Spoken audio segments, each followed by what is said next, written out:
Mr. Selçuk Gültaşlı, what happened exactly to you, and what is the impact on your life? Can you share it with us?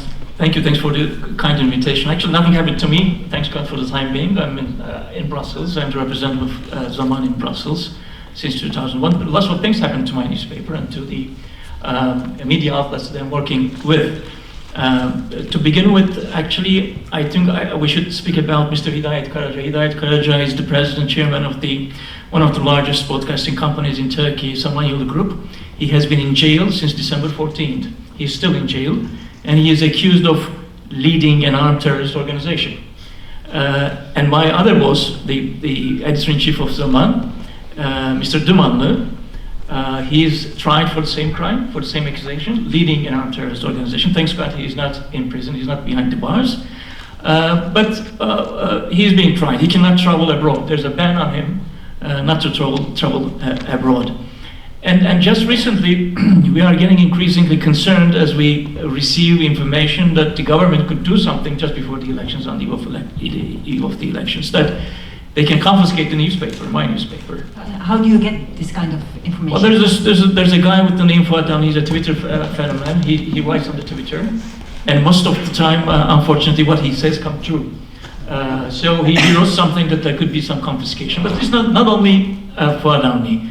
At the end of May, there's a prosecutor in Ankara with the name Serdar Coşkun. He wrote he applied to the Minister of Communications in Turkey, and he asked the ministry to prevent the parallel media, people like me, they call it parallel media, to prevent parallel media to use the state structures, infrastructure, for broadcasting, effectively meaning that no satellite service, not internet, even telephone. So we have this increasing signs that the government, that the president wants to silence the critical media in Turkey. And if I may object to a point what Emma said, she said there seems to be a struggle between the Hizmet movement and the government, which I strongly object. There's mostly the Western European press characterization of what's going on in the country. I don't think it's a struggle. It's the crash of a movement, a civil society movement by the government. It's as they say, it's a cleansing of the Hizmet movement from the state and bureaucracy. Not only from the state and bureaucracy, also now civil society.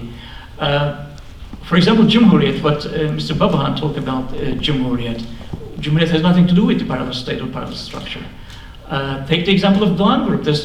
We just learned that there's this dossier of files dating back to 28th February process of 1998 or 1997, when Doğan Group allegedly was doing nasty things with the military. Now they shelved the dossier, we know it, now they just started to look into it again. So Doğan Group has nothing to do with the parallel structure. So the problem is we have an increasingly authoritarian government, a regime, which wants to silence the critical media. That's the problem, that's the issue that we should talk about. Maybe this is their lucky trick. Before every election, they bring a file against Doğan Group, then they win the election. Maybe they do it again this time. That's their strategy. Yeah. Okay.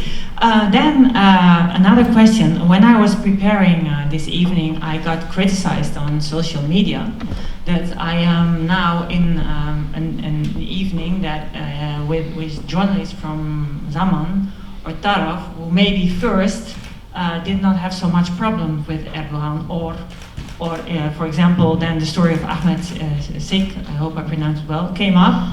And who was writing a book on Fethullah Gülen, I think, and he was prevented from publishing it. And then people say that also a journalist of Zaman actually did not have a problem with what's going on. Can you go? What's your answer to those kind of criticism? Of course. Thanks for the question. Actually, it's a criticism we frequently being addressed. Well, on the Ahmet Sik case, what we thought was, for a period in Turkey in the 1990s, there was a history in which the media in Turkey, they very strongly, actively supported military interventions in Turkey. So when there was this fight with the military influence in Turkey, when there was this coup plans, when Taraf came out with this plans that the junta in the military was preparing to topple the government of AK Party, we thought as a newspaper, that we should struggle against any military possible intervention in politics. No more. We had an intervention in 1960, 71, 80, 1997, just as recently as 2007. How many military interventions you had in Turkey? 5.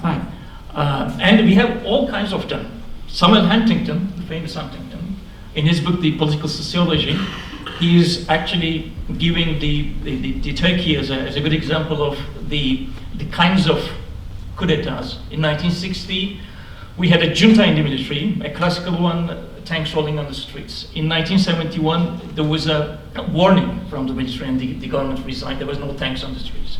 In 1980, there was a hierarchical, classical, another military coup.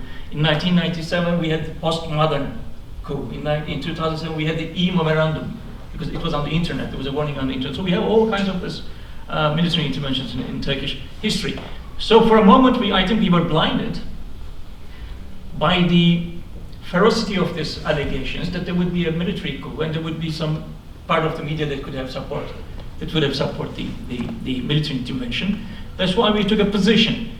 But by hindsight, I always say and argue that we should at least, as newspapers, Zaman, we should have defended that Ahmet should not be behind the bars. He should be tried, maybe he could be tried, I don't know the specific details of the indictment, but he should have never been behind the bars. Maybe it was our mistake that we weren't able to make it very clear. But also, I should also say why we supported AKP, why Taraf supported AKP. AKP was supported not only by us, AKP was supported by European Union. Let's not forget, it was during this government in 2005 when the European Union, at the end of the day, after 40 years, it is 59, they decided to start the accession talks with Turkey because this government made so many reforms. So we were supporting this government because they were making Turkey more democratic.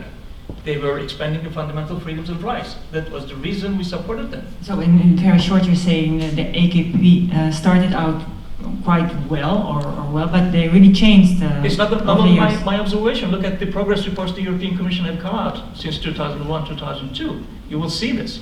And since 2009, 10, we can discuss the date. Now we see this high level of criticism in all these EU reports, the European Parliament, European Commission, and all the others. So the government changed, our position changed. Okay, thank you for this explanation.